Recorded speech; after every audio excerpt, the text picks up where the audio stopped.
gördüyüm son illərdə yox. Mən gözümü açıb gördüyümdən bu yana böyrək xəstəsi olan bacı qardaşlar bir-birlərinə böyrəkləri təklif ediblər. Bu, bir də dedim, qanunla bağlı deyil. Bir bacı qardaş kimi lap tutalım ki götürüb. Dializ xəstəsi olan bacıya onu keçmək olmazdı ki, məhkəməlik, düşmənçilik səviyyəsinə qədər gəldiniz, çatdınız. Bacı qardaşa balnitsalarda böyrək təklif edir bildiyimiz.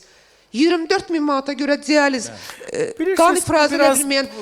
Mən şəxsən burada bu suala belə cavab verərdim ki, bu biraz fərqli bir sualdır və bura hər kəsin öz fərdi cavabı ola bilər. Mən ondan istəyirəm. Məsələn, hətta gedib bəzi qardaş bacılardan soruşsan ki, qardaşına böyrəyini verərsən, deyəcək, yox, vermərəm. O bacılardan biri mənəm hər şeyimi verərəm, nəinki böyrəyimi. Söhbət bizim, əgər onlar bugün buradadılarsa və mübahisə eləyirlərsə, müharibədədirlərsə, müharibə edirlərsə, deməli bu adam bu adama pulu verməzdi də. Zaur bəy, mən o adamı danışdırmaq istəyirəm.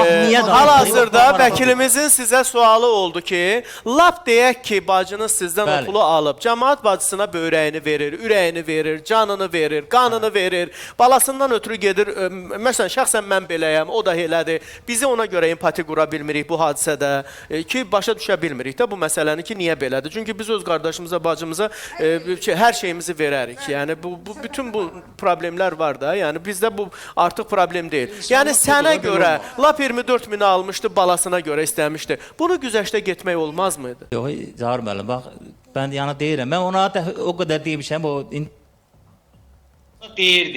Deyirdim ki, bax, başına bir iş gəlsə Allah uzaq eləsin. Mən sana duracam yəni, verərəm böyrəyimi. Ya anam, ya mən, fərqi yoxdur. Ya anam, ya mən, fərqi yoxdur. 4 balanın canına düzün andiş ki, mən Səidə 24.000 pul verməmişəm. Ay Səidə.